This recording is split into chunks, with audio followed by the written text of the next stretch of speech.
What is your plan? You're the one who told me you didn't want me to take birth control. Yeah. Obviously, we're not going to tell anybody. We're not telling my family. How long do you think you can keep this from your parents? Until I'm, like, showing. He's out of his mind. It's kind of hard to watch Kobe and Emily's segment. It's kind of like watching a 90-Day Fiancé version of that movie Get Out. Since Kobe touched down to the United States from Cameroon, Africa, he has been treated as the scapegoat and an outsider. This man right here has been bossed around by Emily and gaslit more times than I can count. Kobe used to be an underwear model in China, but because of the pandemic, he was laid off from that job. He also explained in the earlier episodes that since getting laid off from that job in China, he has really struggled to find a good, decent job that pays a great wage. Right now, Kobe's in a vulnerable position financially. In fact, he only brought over $4,000 to the United States, which in Africa, that would last him a long time. However, here in the United States, that doesn't last him a long time, especially when he has a baby and he has to take care of Emily. And the parents and Emily want him to make a lot of money and then spend all his money on Emily. In order for things to happen, you have to have a vision, a career goal, how much money you plan on making. What is your plan? Hey Santa Claus, why aren't you asking Emily what her plan is? I don't understand why you're just having this conversation with Kobe and not Emily. It's weird to watch this entire family tiptoe around Emily to not upset her and treat her like a princess when she's done nothing and brought no value to this family. Emily was like, maybe you could go back to modeling. If you look at Kobe's Instagram, he's posting a lot of male model thirst trap photos. So I think with the boost from the show, social media wise, this isn't a bad plan. Majority of these automatically gain hundreds of thousands of Instagram followers just from being on the show. That actually brings a lot of value, and if Kobe is doing a lot of brand deals, I could see him making a lot of money via social media. So I think that his plan isn't that bad. He told me like, you are an architect and stuff like that. I'm like, wow, then that's great. Kobe then talks about his experience working civil engineering in Africa and talks about the idea of potentially taking over Emily's dad's company. He could maybe train me like, to take over the company, to keep the family name burning. Oh, he threw it up and it didn't land. He should have worded it better though. He should have worded it like, I was hoping to shadow you and learn from you. This was delusional and overly optimistic for Kobe to believe that the dad would let him anywhere near his company. I mean, you can tell from the way that they've treated you since you touched down, bro, that they do not think of you as part of the family. Okay, you mentioned civil engineering, and I'm not sure exactly in Cameroon. Did you get a license there? No. Before we continue reviewing what not to do in a relationship, I'd like to tell you about today's video sponsor, 2 Dots. 2 Dots is a puzzle game that's free to play and loved by millions. While playing this game, you will travel through beautiful worlds, collect stunning collectibles, and uncover fun new mechanics along the way. As you all know by now, I have a hard time turning off my brain, so when I want to relax and unwind, I'll lay down in bed and I'll play 2 Dots. It's the minimalistic game design and relaxing background music for me. This game 100% calms me down when I'm high-key stressing and is really fun to play. And obviously, I'm not the only one that thinks so, because this game has over 115 million downloads globally. While playing this game and solving puzzles, you aren't rushed, which I really like because I have really bad ADD, so I like the fact that I can do multiple tasks while playing this game. There's also weekly events like the scavenger hunt, where you have to find items on the map, like Where's Wally? And the treasure hunt, where you need to complete 7 special levels to unlock unique rewards. If y'all are interested, make sure to click my link in the bio of this video to download 2 Dots and get started solving these fun puzzles. It helps out our channel immensely and is greatly appreciated. Well, he's crazy if he thinks he's going to come in and take over my business, but that's not going to happen. It's just like he's out of his mind. It's not like Kobe misses out on much. Clearly, the company isn't that profitable when they live in a house with 1 bathroom. True. Yep. Yeah, that's true. And I think that instead of working on blueprints towards houses and buildings, I think he should instead start drawing blueprints on how to be a better parent. Damn! When we first see Kobe and Emily in episode 10, they're driving towards a place called Rock City. I know I've been like really busy with planning. It's not gonna be a 200-person wedding that I want, but it's still, just a nice wedding. It's hard to say anything positive about Emily. She seems like one of those people that's perma-stuck in a negative mindset. If her dream was a 200-person wedding, she should have made smarter financial decisions in her 20s. We should be talking about conserving money to a certain extent, and we have to move out of your parents' house, I don't think we can use the whole $10,000 just for the wedding. What's the point of spending all your money on one night and then for the rest of the marriage you're in debt? Credit card debt. Credit card debt. I want to have really pretty flowers. I want to have good food. I'm not going to settle. I have received so much pressure from Emily's dad. This girl's so selfish, she doesn't realize the position she's putting Kobe in, because Kobe's trying to save money to impress the parents, but she's hounding him about spending what little money they have. So he either makes her mad or makes the parents mad. But if he makes her mad, then she tells the parents, and then the parents are still mad at him. So no matter what this guy chooses, he's gonna lose. Living with her family, it's like they're part of our relationship, which is not what I want. Side note, Kobe's really excited to see Rock City because the entire drive, it's been about 30 minutes of Emily hyping up this place. So they end up getting there and it's just a bunch of rocks. And Kobe's like, did you not think we had rocks in Africa? Disclaimer, he doesn't say that. This guy's actually super polite. Kobe as always has a good attitude. He just laughs it off and says, you drove 30 minutes to look at rocks. Who does that? Emily then tells Kobe that it's a Salina tradition to take a picture in the rock. And he's like, bet. So he gets in the rock, they take the photo, and then they drive 30 minutes back to home. This is top 10 worst dates I've ever seen. The next day, Emily's all chipper because she's going wedding dress shopping with her mom, sister, and grandmother. Emily says that it's a dream for her because she's always dreamed of wedding dress shopping ever since she was a little girl. Emily says, after I find my dress, everything else will fall into place. You know, he gave me a ring in China, and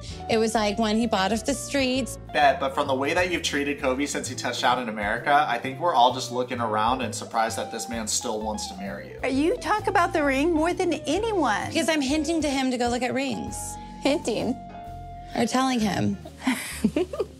Honest to God, I don't know what's funny and why everybody's laughing about this. It seems like her entire family are enablers and Emily's got her priorities severely f***ed up. Like I said many times, Kobe only brought $4,000 to the United States and she wants him to spend a good majority of that money on a new engagement ring for her. It's such a poor financial decision, especially because if you buy a ring from a jeweler, you're only gonna be able to resell that for about 10 to 30% of the initial purchase price. So it makes zero sense. It just feels like Emily wants this dude to be poor and dependent on her family so he can't leave.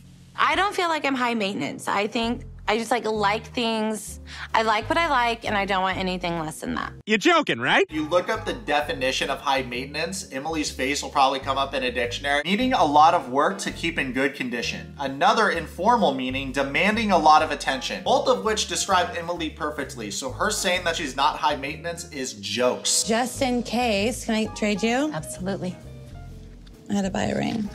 You did not. I did. At the beginning of episode 11, I finally have something positive to say about this couple because Emily took Kobe bed shopping for a bigger bed so that he can finally sleep in the same bed as her and Kobe. Something funny that started happening in the store was Kobe was humping the bed and Emily was like, oh my God, Kobe, don't do that. And then he started humping Emily and I was like, damn, Kobe, I didn't realize you were chill like that. No, I'm just kidding. That was sus. After bed shopping, Kobe went to get a new ring for Emily with Emily's dad and her sister. We're here to find my sister a ring. All right. Emily has made it sound like the first ring he got her was from a Cracker Jack box in China, so he is peer pressured into spending a large percentage of his money on a new ring for her. He even says to the audience that at the end of the day, he just wants to make Emily happy. It just seems like he's constantly fighting for not only Emily's approval, but the approval of her entire family, and it just seems like they're never gonna give him that approval or treat him like an equal. For Kobe to buy a diamond ring, it's just stupid. Bro, why do you think he's buying your daughter a ring? Because she's guilt tripping him into buying her a new ring. But I feel sorry for him because I know Emily wants things her way. So I decided to help Kobe find a ring to just keep him in check, not to spend all his money on a diamond he can't afford. All right, Warden, well, I'm happy you're there to make sure he doesn't go overboard spending too much money on the ring. I'm almost more mad that the dad knows his daughter's a brat, but just chooses to pretend to be blind and not say anything or speak up for what's morally right. I'm really nervous for him. I think she has her heart set on the sparkle, the bling. Kobe, like the majority of dudes, doesn't know much about engagement rings, so he brought Emily's sister because she's very familiar with Emily's taste. She says that Emily really cares about the carat count. So at first, the jeweler with the shady goatee shows him rings that are around $7,000, and Kobe's like, I only brought $4,000 to the United States. Now when he tells the jeweler that his budget is around $1,000, the jeweler instead brings out different rings, and then he says that he's gonna give him a discount for 30% off.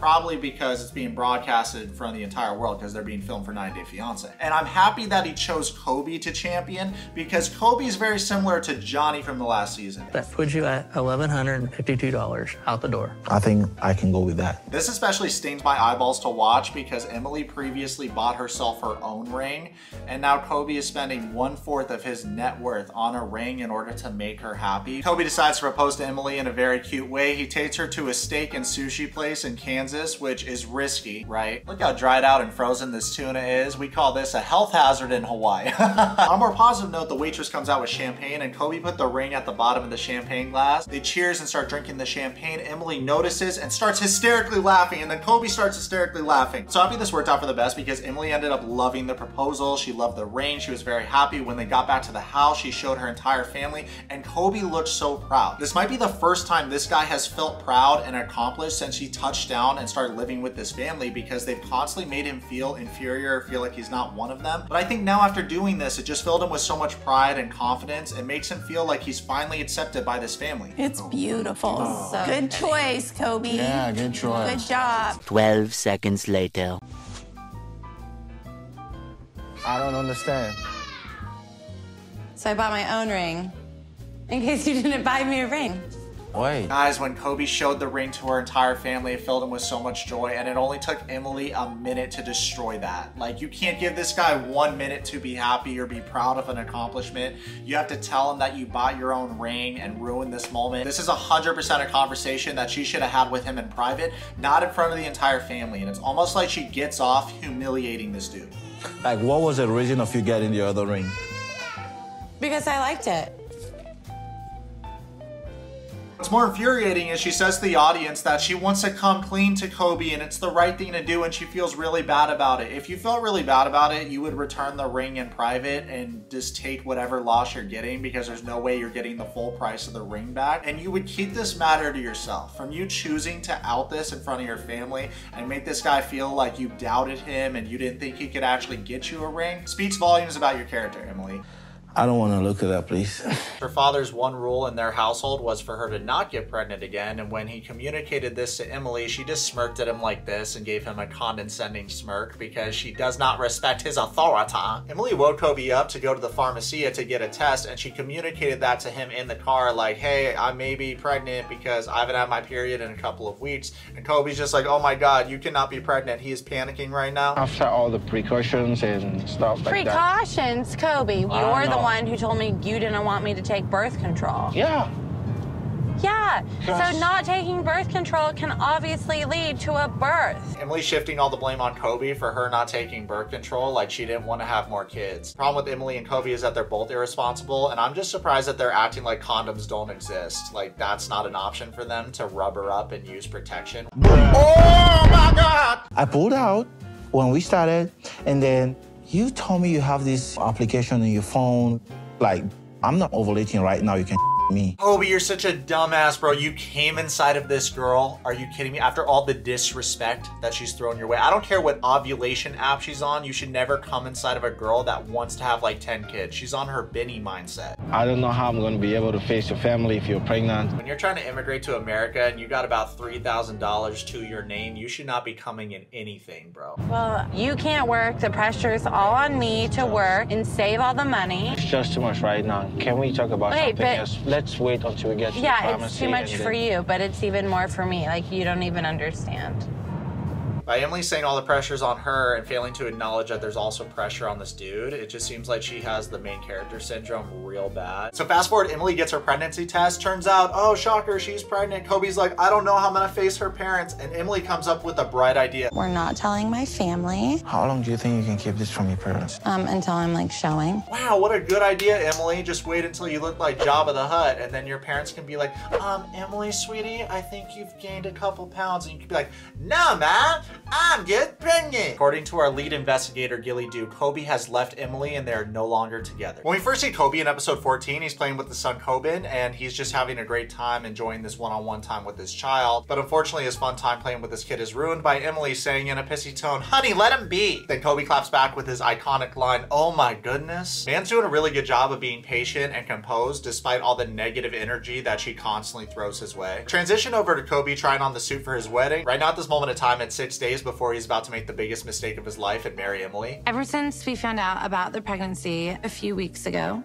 I feel really guilty keeping it a secret from my parents. Okay, but is anyone else really excited for Emily to break the news to her dad that she's pregnant again with another kid that he has to pay for? Maybe that's my toxic trait, but I enjoy seeing this parenting style crash and burn in their face. We are not gonna tell my parents I'm pregnant until after the wedding. It's already stressful enough and they are paying for a lot. Huge red flag when you lie to your parents, especially when they're picking up the tab for everything. You would think that she would have enough respect for them to tell them the truth, but from the way she's acted and treated them the entire season, I'm not surprised. Kobe also informs Emily and her father that his best friend Temperature is in town and he wants to kick it with him later tonight at the hotel. He arrived a couple days before the wedding so that he can meet Emily and her family and better understand the woman that Kobe's gonna spend the rest of his life with. When Kobe communicates to Emily that he wants to spend tonight with his friend Temperature because it's the first time he's seen a friend since he came to the United States, she gives him a little bit of lip. All right, go change. You have a date tonight. And I can go home and plan the wedding by myself. Dude's been shoveling shit for free on this family farm and also putting up with Emily's complaining ass. I think he's earned the right to see a friend. Kobe pulls up to Temperature's hotel with some blurred out Heinekens. Man has good taste. The best Heinekens I've ever had was at the Amsterdam airport. They get the freshies from the factory there. My brother,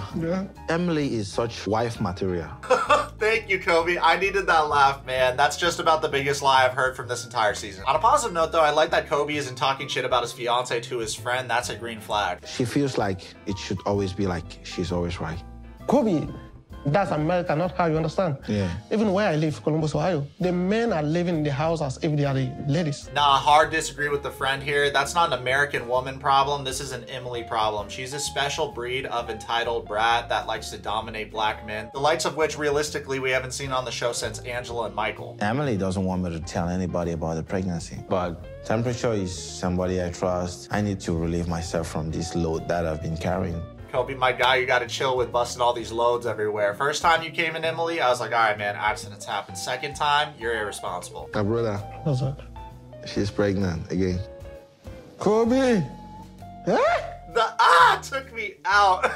I think Kobe pretty much sums up the entire situation. It's so crazy to think about that. An $8 box of condoms would have prevented all this suffering that this man has endured. Also, I just Googled it, and would you believe that condoms cost 8 cents in China? But in Columbus, you have so many people there. It's a good community, so many Africans. You can have so many connections there and provide everything about the family.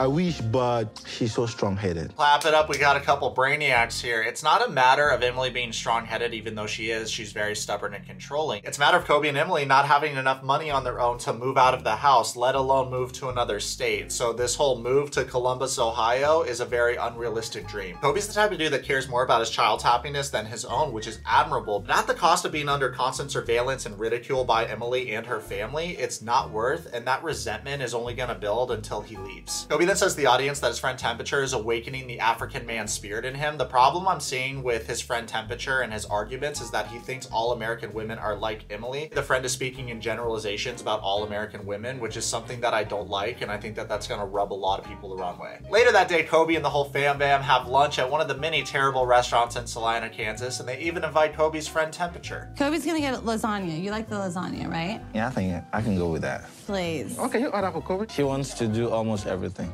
She's loving it, yeah. My sister's so controlling. This whole family seems like they thoroughly enjoy getting steamrolled by Emily. Meanwhile, Temperature is taking mental notes of this family dynamic. The whole family are enablers, absolute cancer. Emily then says to Kobe that she might have to freak out on him as he picks up their son's toy that the son dropped. He's just trying to play with his son, but no matter what this dude does, she just berates him. Craziest part is that Kobe left behind his friends and family and life in Africa to prioritize Emily and their son together. Meanwhile, our friends where their dads walked out of their life and they live 15 minutes away from their fathers, and their fathers make no effort to see them. So I don't think this girl realizes how good she has it. Right now, Temperature is seeing his best friend Kobe get disrespected by Emily, and her whole family's enabling her toxic behavior, so he wants to stand up for his friend. We, the African men, we need a whole lot of respect for my ladies. Yeah, so... I give him respect. Do you think so? Yeah, of course. Why do you lie? Much as I want to see this happen, time and place, this is not the appropriate time to be talking to Emily about respecting Kobe more in front of her family at family lunch. Temperature then drops the fact that Kobe has royal African blood in his veins. He's not the son of King Mohammed from Morocco or anything grand like that, but I guess Kobe's father did have royal blood in his veins, and he is a direct descendant from a chief. I'm assuming his friend is telling Emily's family this so that hopefully Kobe gets more respect around the house. The problem is that this backfires because if Kobe was really a prince, he wouldn't be in in the situation and would have way more money than he has. When Emily hears that Kobe's African royalty, she says, "Oh my gosh, this is huge news. Like, do we have a castle in Cameroon?" Come on, Emily, let's use that noggin in that 4-year education. You really think that if this dude had a castle in Cameroon, he would be in this situation letting you and your whole family berate him? Okay, so wait. But you have no money and no kingdom to go rule. Yeah. I have just me, myself. So pathetic. You would think that if you're gearing up to marry a dude from Cameroon, you would take 20 minutes of your life to look up a YouTube video about chiefdoms and the culture in general. I'm trying to make you understand that Kobe has the final say. You are getting married to an African, not an American, so the man is the head of the family. Nah, bro, he's an African man that's getting married to an American woman in America. Your argument sucks and you're a huge red flag. Emily and her family are hella toxic, but if Kobe's not bringing that much money to the United States and he can't contribute much financially, he needs to find other ways to contribute to this relationship. So the man is the head of the family, meaning you belong to him. I think there's a reason why you're not married. Is it funny how Santa Claus scoffs at the idea that the man should be the head of the household? But what would you expect from a weak man that lets his daughter run the household? He has no balls. Hey Santa, you're paying for everything, so who's the real sucker here, bud? I absolutely hate that Temperature is trying to tell me that men are the boss in the relationship. Like, no, we are in America, honey. That's not how it works. But at the same time, Kobe has shown some of this mentality when he told me to shut the fuck up. No, Emily, for the millionth time, he told you to shut the fuck up because you were micromanaging him and being rude to him while he was shoveling shit for free on your family farm trying to get work done. The only reason why Kobe's going along with what his friend Temperature is saying is because the minute he touched down to America, he's felt emasculated by you. And from the way that you and your family have treated him like a slave since he touched down to America, it's to the point where the majority of fans that watch this show think that y'all are racist. Especially the mom and dad, because they're from the older generation in this white-only town, and from the way that they've treated him like an outsider, they won't even let him be alone with his son in the house. Not to mention when that fight happened with Kobe and Emily when he was shoveling shit, the mom didn't communicate what Emily did to instigate him to the father. She just told the father that Kobe told her to shut the fuck up. But as always, let me know what you guys think about the situation in the comments. It's become so loaded. Hope you all enjoyed this video. Comment below, subscribe. Love you, man. Love you, man. Follow me on Twitch and on Instagram right now.